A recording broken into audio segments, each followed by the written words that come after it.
Boa noite. Em instantes daremos início à live de hoje. Quero agradecer desde já àqueles que estão aqui e àqueles que estarão conosco no decorrer dessa live. Muito obrigado a todos. Já temos aqui o Leonardo, a Ana Cecília, muito obrigado, boa noite a vocês. A Cris Capo Bianco. Ô Cris, muito obrigado por você estar aqui. Ana Cecília, Gilson Alves, opa, muito bem, pessoal. Hoje nós teremos uma live do projeto Cavalo Nota 10 e será o episódio número 10. Lembrando a vocês que esse projeto ele traz uma live interativa, na qual nós respondemos perguntas encaminhadas por vocês, principalmente por e-mail. As de hoje todas foram recebidas por e-mail. Então, por favor, não deixem de nos enviar essas perguntas, porque elas são fundamentais para alimentar aqui o nosso canal, ok? Deixa eu ver quem é que está chegando aqui. Opa! O Abraão. Opa! Tudo bom aí, Abraão? Tá sumido, hein? Vasconcelos, muito obrigado. A Daiane Pereira, boa noite. Muito bem, pessoal. Bom, então, vamos fazer a nossa saudação oficial. Sejam todos bem-vindos à Escola Chamada Cavalo. Eu sou o Paulo Guilhom, hipólogo e atuo como profissional a serviço dos adeptos do cavalo desde 1984. Nesse momento, nosso objetivo é oferecer para vocês técnicas, informações e conhecimentos para nós zerarmos as cólicas nos nossos cavalos e oferecer a eles 100% de saúde, ok? Então, repetindo, nosso objetivo é zerar as cólicas e oferecer 100% de saúde para os nossos cavalos. Não quero deixar de lembrá-los para vocês fazerem a inscrição no nosso canal no YouTube e continuar nos seguindo aqui no Instagram para que vocês não percam as nossas publicações. Se inscrevam e cliquem no sininho, ok? É importante que vocês acompanhem aqui tudo aquilo que nós temos para oferecer. E o like também é muito importante para nós. Temos dito e vamos repetir. Quanto mais likes nós recebemos, mais as redes sociais entendem a necessidade de disseminar a nossa mensagem para um número maior de pessoas. Então não se esqueçam de dar o like, ok? Bom, então vamos dar início aqui. Opa, a doutora Ana Cristina Castro Lopes, de Castro Lopes, veterinária. Muito obrigado pela sua presença, doutora. É um prazer tê-la aqui conosco. Vamos ver quem é que está aqui. Muita gente chegando. Muito obrigado. Bom, então, vou reforçar aqui dizendo a vocês que ainda hoje a principal causa de óbitos em cavalos tem sido as cólicas gastrointestinais, infelizmente, né? E eu tenho certeza que muitos de vocês, espectadores aqui da Escola Chamada Cavalo, já passaram por esse problema e sabem das consequências dele, né? Os aborrecimentos, os prejuízos, sequelas decorrentes aí de cirurgias e também os casos de óbitos, né? Então façamos o que é possível e caminhemos sempre em busca daquilo que é ideal, não é? É possível eliminar o risco de cólicas em nossos cavalos. Eu dou esse testemunho para vocês e digo isso sustentado por 54 anos de vivências equestres. Hoje eu conto 58 anos, aos 4 anos eu ganhei meu primeiro cavalo e aos 20 anos eu me profissionalizei. Então já são 38 anos de exercício de profissão junto ao meio equestre, mas são 54 anos de vivências equestres, ok? Então o que nós estamos falando aqui tem sustentação nessas vivências, nessas experiências, no testemunho que nós colhemos nesse trajeto, ok? Bom, não se esqueçam de enviar para nós perguntas. Vocês têm aí o nosso e-mail, vocês têm aqui o Instagram, pode ser lá pelo YouTube também. Não importa o modo como vocês façam isso, mas façam para nós as perguntas, porque é muito importante para nós trazermos essas perguntas aqui ao projeto Cavalo Nota 10, que é a nossa live interativa. Se sobrar tempo, nós ainda vamos aqui ver se algum de vocês fizeram alguma pergunta. Mas agora vou responder aquelas que nos foram enviadas por e-mail, ok? Já há algum tempo eu estou protelando, tem duas perguntas antigas aqui, até peço desculpa às pessoas que nos encaminharam, porque já deve ter mais de 2 meses que nós recebemos essas duas perguntas iniciais, que são sobre cavalos de marcha. E eu quero aproveitar para dizer para vocês que o primeiro cavalo que eu ganhei aos 4 anos de idade era um manga larga marchador. Eu tenho familiares que são criadores dessa raça, e o meu tio-avô, irmão da minha avó, quando eu tinha 4 anos, ele me mandou um cavalo da linhagem Catuni, e foi meu primeiro cavalo. E eu trabalhei muito tempo com cavalos marchadores, de várias raças, né? Manga larga marchador, Campolina, Muares pega, né? Então nós temos aí uma experiência considerável com animais marchadores. A primeira pergunta diz aqui: na história do manga larga marchador é ensinado que os cavalos dessa raça aprenderam a marchar por causa do relevo acidentado das Minas Gerais. O que você teria a dizer sobre isso? Essa pergunta aqui é do nosso espectador Pedro Augusto. O Pedro Augusto, eu vou dar a minha opinião, ok? Sustentado em todos os estudos que eu tenho feito relacionados a animais, a raças de equídeos de andamentos marchados, né? De andamento marchado. Inclusive eu participei do projeto Analoc-E, analisador eletrônico da locomoção dos equídeos, que é um projeto do professor Adalton Pereira de Toledo. Ele é podologista, criador de cavalos manga larga marchador e um cientista do cavalo. Eu tive o privilégio de ser assistente dele durante um bom tempo no Centran Toledo, que fica no município de Tremembé, em São Paulo. Bom, num outro momento eu vou contar para vocês o que vem a ser esse Analoc-E, mas o fato é que nós aprendemos muita coisa nesses estudos oferecidos pelo Analoc-E. Inclusive o professor Toledo escreveu um livro intitulado Tecnologia Não Invasiva para Análise da Locomoção dos Equídeos. Livro esse que chegou às minhas mãos em 1995 e eu tenho estudado esse livro desde então. Bom, mas voltando à pergunta do nosso amigo Pedro Augusto, é muito pouco provável que o manga larga marchador tenha aprendido a marchar devido ao relevo acidentado das Minas Gerais. E nós vamos aqui dizer por quê, não é? A marcha é um atributo de cunho genético. Vamos criar aqui uma metáfora para ficar fácil o entendimento. O cavalo marchador tem que nascer com o chip da marcha, ok? A marcha ela é desencadeada por determinados tipos característicos de estímulos cerebrais que, transferidos ao seu sistema locomotor, desencadeiam o andamento marchado. É uma questão neurológica vinculada ao sistema de locomoção do cavalo, ok? Então, imaginem se nós pegarmos um puro sangue árabe ou um puro sangue inglês e levarmos para uma região de relevo acidentado. Esse cavalo jamais marchará, porque ele não tem o chip da marcha. Esses estímulos cerebrais característicos que provocam no cavalo estímulos para que ele realize o andamento marchado é exatamente o fator diferencial para que um cavalo possa marchar.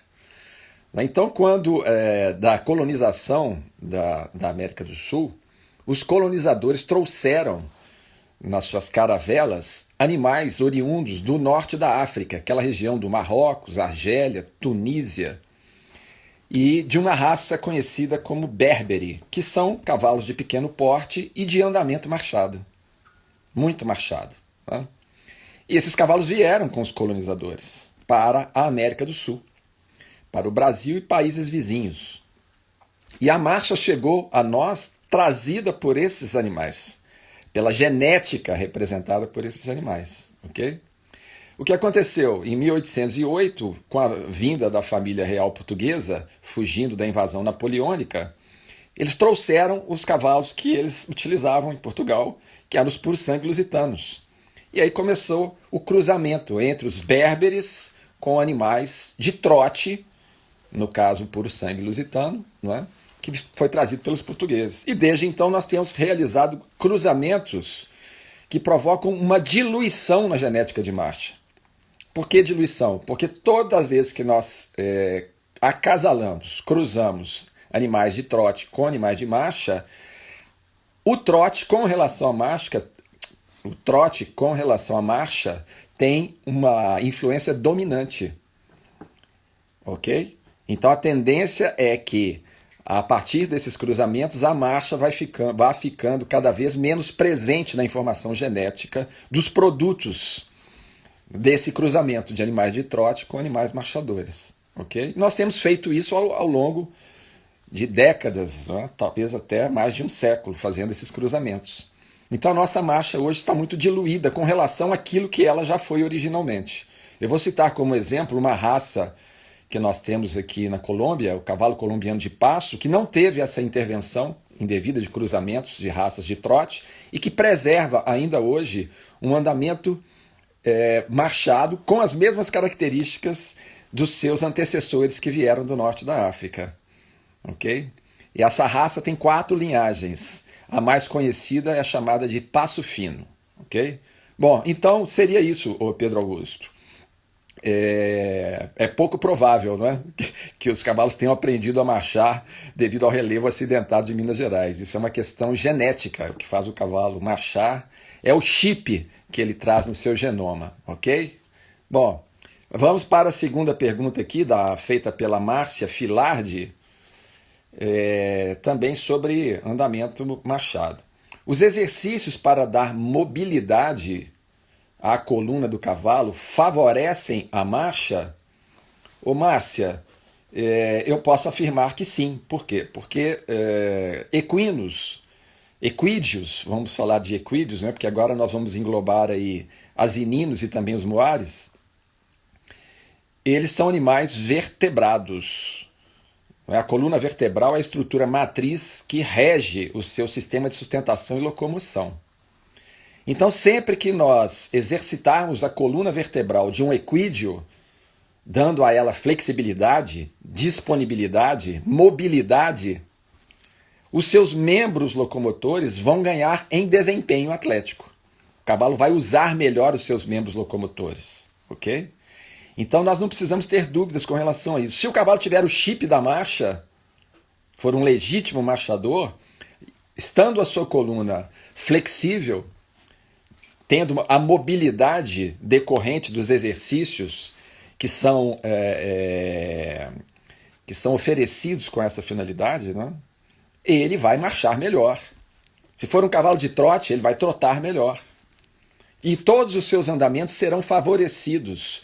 O passo, o trote, ou marcha e galope serão favorecidos quando a coluna tem maior mobilidade, quando ela se apresenta mais flexível, tanto no sentido antero-posterior quanto látero-medial.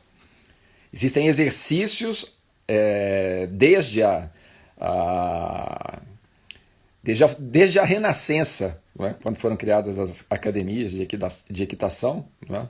Na Europa, destinados a esse fim, dar flexibilidade à coluna do cavalo. São os exercícios de flexão frontal e lateral conhecidos pelas metodologias de ensino da equitação acadêmica, ok? Em outro momento nós podemos falar mais sobre isso, mas nós temos algumas publicações, tanto no nosso YouTube quanto aqui no Instagram, falando sobre isso. Se vocês investigarem lá, vocês vão encontrar. Tá ok? Eu não vou interromper aqui agora para ler a pergunta de vocês, porque senão eu perco o raciocínio. Depois eu dou uma rodada aqui. Estou vendo aí o Leonel uruguaio já chegou, e outras pessoas aqui também. Sejam todos muito bem-vindos e permaneçam conosco.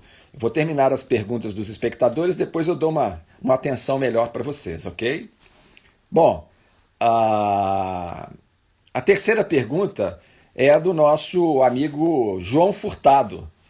Ele nos enviou a seguinte questão. Eu quero muito evitar os casos de cólicas. Já perdi 3 cavalos nos últimos 4 anos. Qual dica você poderia me dar para melhorar o manejo alimentar? Ô, João Furtado, obrigado pela pergunta. Nas lives anteriores, nós demos várias dicas relacionadas a isso. As nossas lives ficam registradas aqui no Instagram e muitas delas também lá no nosso canal no YouTube, ok? Então, se vocês assistirem essas lives que estão salvas, vocês vão acessar muitas informações relacionadas a essa pergunta.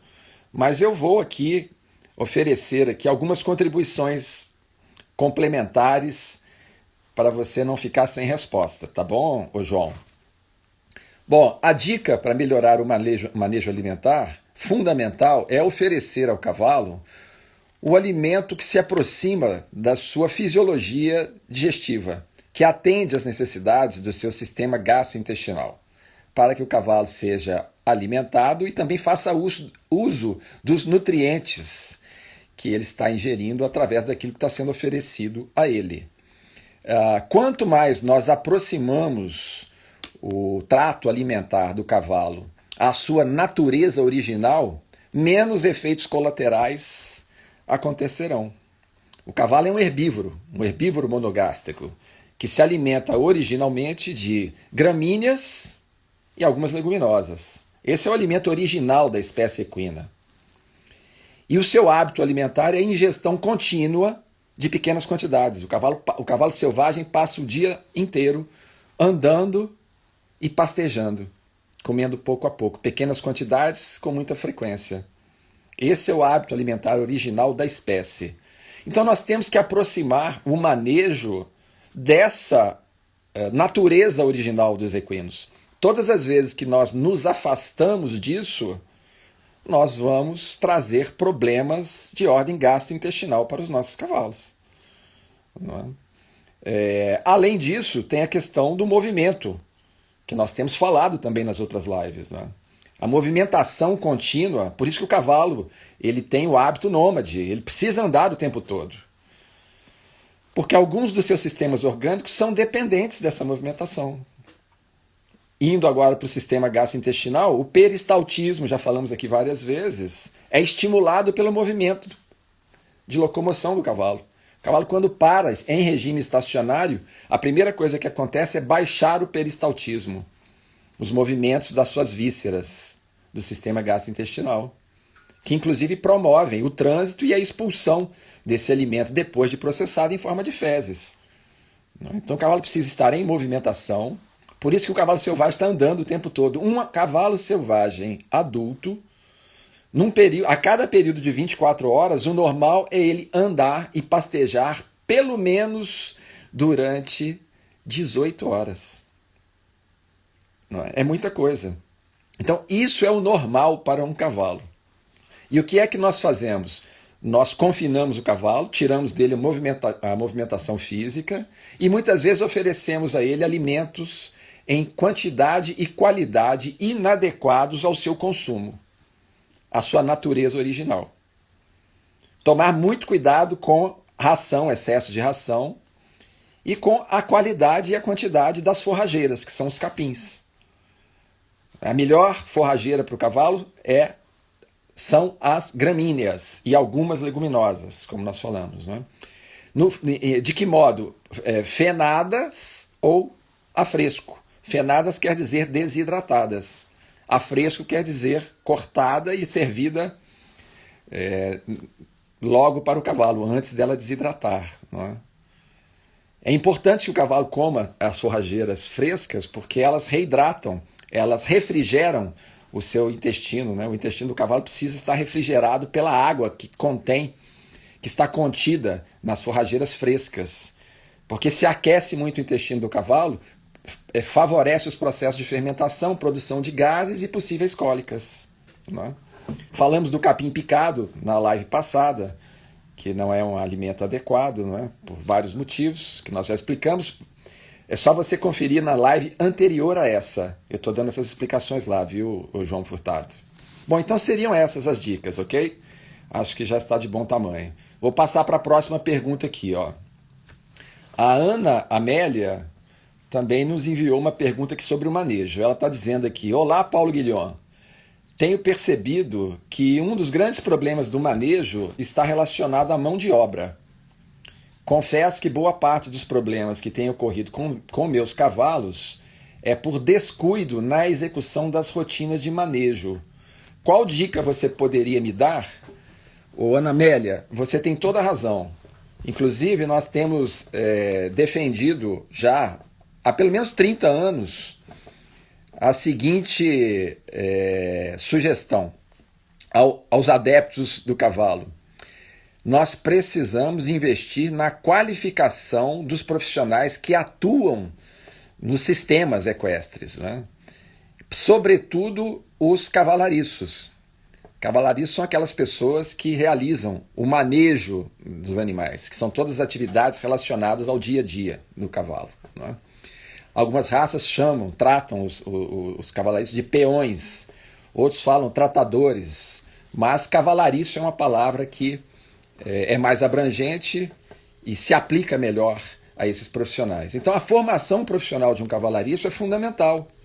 Eu tenho 2 livros sobre esse tema. Eu penso que o tendão de Aquiles da equidiocultura brasileira é a desqualificação profissional dos nossos cavalariços. Por quê? Porque o cavalo é um animal que, para evidenciar os seus potenciais físicos, não é? Ou seja, estéticos e também funcionais, atléticos, ele depende de um manejo bem executado. Por sua vez, a execução do manejo depende daqueles que o executam, que são os cavalariços. Então, se o cavalariço não tem uma formação adequada, ele cometerá uma série de equívocos por falta de conhecimento, por falta de orientação, por falta de formação, não é? Então, o investir na formação do cavalariço é uma providência indispensável para todas as pessoas que têm pretensões de desenvolver empreendimentos de natureza equestre. Ok? Os investimentos que têm sido feitos nesse setor, muitas vezes, estão em direções equivocadas. Por exemplo, a pessoa investe... Isabela chegando aí, ó. Eu já vou lá nas perguntas, Isabela. Deixa eu só terminar o raciocínio aqui. Daqui a pouco eu rodo a barra aqui, ok? Obrigado por estar conosco. Mantenha-se aí. Mas eu ia dizendo que... Agora me perdi aqui. Tá vendo? Eu não posso ler lá, senão me perco aqui. Mas a formação do cavalariço. Estávamos falando da importância da formação do cavalariço. Lembrei. O investimento, muitas vezes, é na direção equivocada. Exemplo, os investidores adquirem animais caríssimos, né, um plantel de cavalos que realmente tem linhagens adequadas para o projeto ao qual eles se destinam e tal, gastam na construção da infraestrutura, às vezes quantias exorbitantes, tomam todas as providências, mas esquecem dos agentes operadores, dos processos de criação, manejo e treinamento. Quem são os agentes operadores nos processos de criação, manejo e treinamento? Os cavalariços, os profissionais que atuam no manejo diário dos animais. Então, se eu tiver cavalariços profissionais capacitados, de alto nível, eu posso ficar tranquilo, mesmo não tendo as outras condições num nível desejável. Agora, se eu tenho o cavalo que eu quero, a infraestrutura, etc, etc, e não tenho a mão de obra, eu não vou chegar a lugar nenhum. Porque o cavalo, mais uma vez, para que ele evidencie os seus potenciais, ele precisa ser bem criado, bem manejado e bem treinado. Ok? Então, Ana Amélia, o que você tem que fazer é investir na formação das pessoas que estão operando no seu sistema. Elas precisam fazer cursos, precisam fazer um trabalho para adquirirem os conhecimentos necessários para dar qualidade ao trabalho que elas exercem dentro do seu sistema, ok? Essa é a nossa sugestão para você. E você também. Quanto mais conhecimentos você adquirir, quanto mais você aprofundar no estudo, sobretudo da etologia equina, que é a ciência que estuda os hábitos, os comportamentos, os instintos e a natureza psíquica e emocional dos equinos, você vai poder orientar a sua mão de obra também. Compreendeu? Então é um trabalho paralelo. O criador, o titular da casa, adquirir conhecimentos e investir na formação daqueles que estão a seu serviço. Vamos passar para a próxima pergunta aqui. Já já eu vou lá na pergunta de vocês, pessoal. Já já, tá? Bom, a próxima pergunta é a do cavaleiro Jorge Antunes. Ele está dizendo aqui: Paulo, eu sou competidor das provas de 3 tambores. Nas últimas 2 temporadas tive problemas de laminite e 2 casos de cólicas em meus cavalos. Como devo fazer para evitar essas ocorrências? Ô Jorge Antunes, obrigado pela sua pergunta, viu? Existe uma íntima relação entre cólicas e laminite. Foi bom você citar esses 2 casos aí. Porque uma das principais causas da laminite é excesso de proteína e carboidrato na dieta dos cavalos. Então está relacionado com manejo alimentar. A dieta que está sendo estabelecida para alimentar os seus cavalos. A outra causa da laminite é excesso de esforço dos cascos. Quando o cavalo trabalha excessivamente e gera um estresse na pododerme, na lâmina sensível, que é a parte irrigada interna do casco, pode inflamar. Mas geralmente o excesso de proteína e carboidratos tem sido uma causa mais predominante para os casos de laminite, ok? E a questão das cólicas é erro de manejo alimentar também, na maior parte das vezes. Na live de terça-feira perguntaram se a presença de vermes no organismo do cavalo pode causar cólicas. Pode, se tiver uma quantidade excessiva, pode também. Mas eu diria que 90% dos casos de cólicas estão relacionados a manejo alimentar equivocado. Nós estamos oferecendo alimento na quantidade e na qualidade inadequadas para o cavalo, e isso gera os distúrbios que muitas vezes se manifestam com quadros de cólicas. Então, o que você deve fazer é uma revisão na dieta dos seus cavalos. Você precisa de uma consultoria técnica nessa parte, não é? Para que a pessoa avalie o que é que está sendo oferecido aos seus cavalos e possa orientá-lo de modo a que você adapte a oferta dos alimentos na quantidade e na qualidade adequados para evitar esses tipos de problema, laminite e cólicas. Compreendeu? Bom, então é isso. Bom, no momento eu queria que vocês consolidassem aí a seguinte ideia. É possível eliminar o mal das cólicas, né? E nós podemos trabalhar através de um manejo bem planejado, né? Oferecer 100% de saúde aos nossos animais dentro dos limites da proposta de domesticação dos cavalos, ok? Então eu quero que vocês consolidem essa ideia, ok? É possível. Eu continuarei oferecendo dicas para vocês, várias, aqui na Escola Chamada Cavalo. E por isso não deixem de estar conosco. Sempre ofereceremos dicas relacionadas a essas questões. A incumbência principal da Escola Chamada Cavalo é contribuir para o desenvolvimento da nossa equidiocultura e, sobretudo, zelar pelo bem-estar e a saúde dos nossos cavalos. Não importa se seja no aspecto físico, fisiológico, psíquico ou emocional. Ok? Perdão.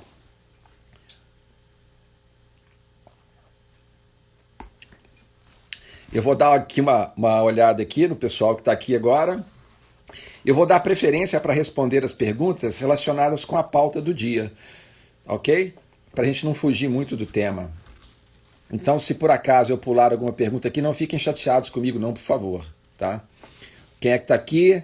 Ó, o Rodrigo Ferreira, opa, o Alcindo, o Manuel, o Daniel Biazini aqui, meu ótimo amigo.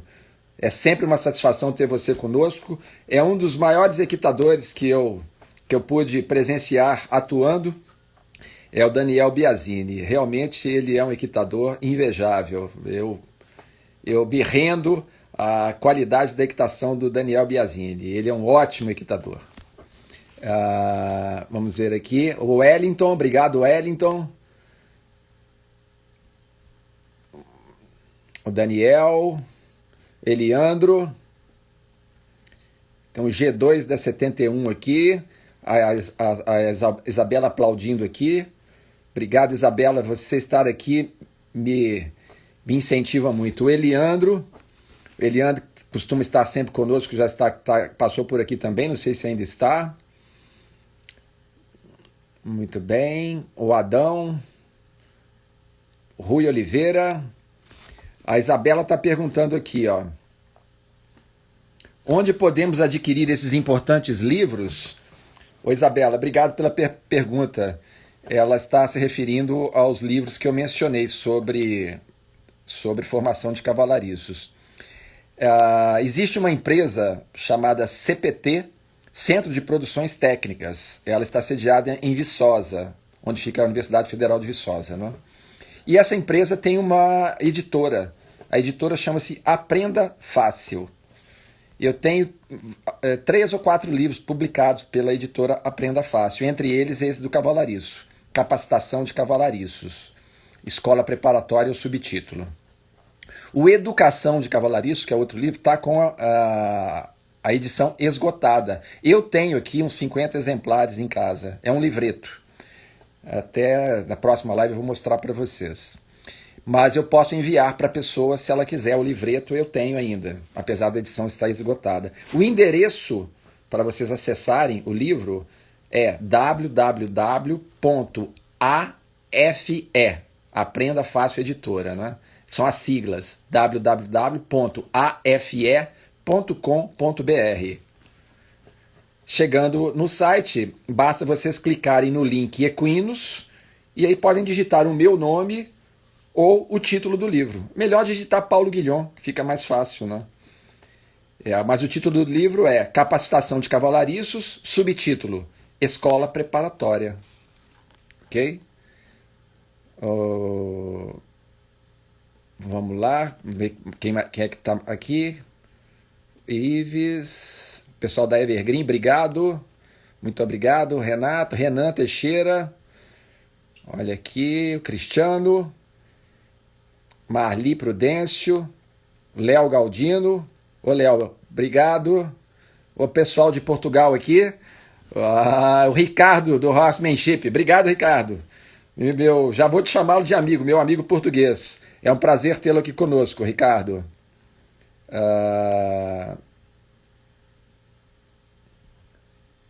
Vamos ver, a Esther. O Leonel está dizendo, Leonel, amigo uruguaio. Buenas noches, professor. Essa raça é originária da raça Berbere de Marrocos. Isso mesmo, Leonel. O nome da raça é Berbere. Ela é do norte da África, okay? Naquela região de Marrocos, Argélia e Tunísia. Os legítimos marchadores são originários daquela região ali e vieram para a América do Sul trazidos pelos colonizadores e se espalharam aqui pela América do Sul. O Peruvian Passo é descendente dessa raça, o cavalo colombiano de Passo, os nossos marchadores brasileiros, né? Nós temos aqui a raça Piquira, a Campulina, o Manga Larga marchador, o jumento pega e os muares pega, que quando fazemos o cruzamento dos jumentos pega com éguas de raças marchadoras, elas produzem, esse cruzamento produz o muar de andamento marchado também, né? Então é isso mesmo. Silvério, obrigado. O Neto, olha aqui, o Eldo, não sei se eu estou lendo certo o nome. Estude, Piranga.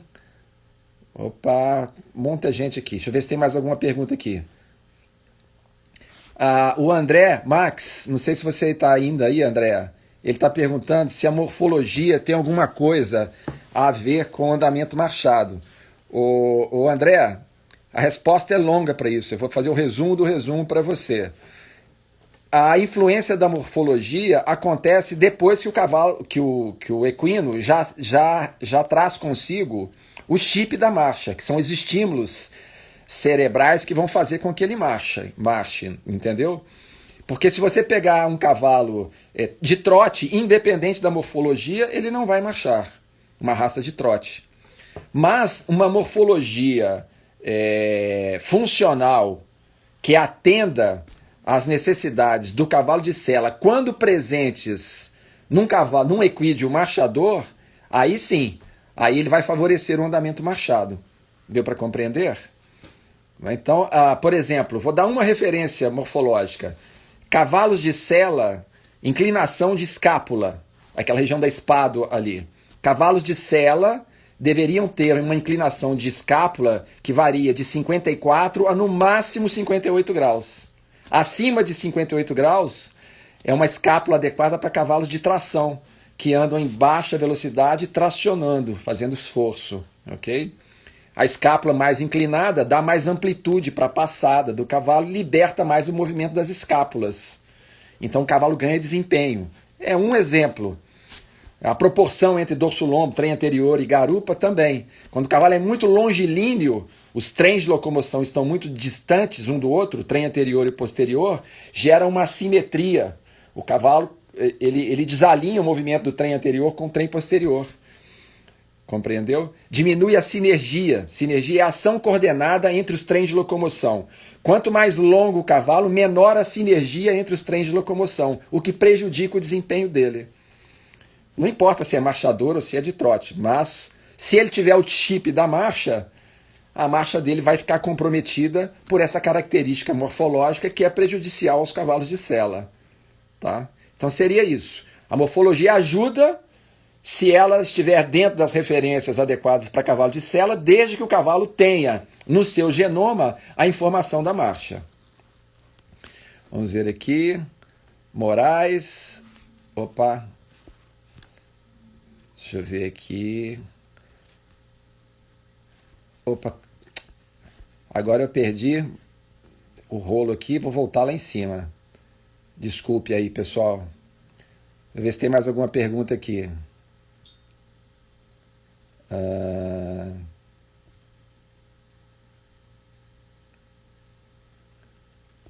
Não estou encontrando aqui, por enquanto, perguntas. Vou voltar lá embaixo para ver se alguém fez mais alguma lá, tá, pessoal? Vou lá voltar lá embaixo agora. Aqui. O Rodolfo está aqui conosco. Obrigado, Rodolfo. Editor Aprenda Fácil. É isso aí, Isabela. É isso mesmo. O Daniel está agradecendo aqui. Você merece todos os elogios, Biazini. Você é o cara. Vê-lo montar é muito agradável. E um grande aprendizado. O Rodolfo está dando boa noite aqui. Boa noite, Rodolfo. Rodolfo é nosso aluno. Tem uns nomes que eu não consigo ler. Eu vou confessar aqui que às vezes eu não leio porque eu não consigo. Não consigo ler. Bom, me parece que não tem mais nenhuma pergunta aqui por hoje, ok? Então eu quero agradecer a todos que estiveram conosco nessa live. É sempre uma satisfação para nós estar aqui com vocês. Não se esqueçam que os dias oficiais das nossas lives são as terças e quintas, no horário das 19 horas. O Leonel aqui está dizendo: tenho entendido que a raça Berberi é tão antiga quanto a árabe. É isso mesmo, Leonel. É uma raça antiquíssima. É isso mesmo, você tem toda a razão. Obrigado pelo comentário. As terças e quintas são os dias oficiais no horário das 19. Mas, ocasionalmente, nós oferecemos lives fora desses dias. Então, fiquem antenados, porque a qualquer momento pode acontecer aí uma live, ok? Muito obrigado, então, a todos, mais uma vez. Tenham uma boa noite e até o nosso próximo encontro aqui no Instagram. Vou pedir licença a vocês para desconectar aqui agora.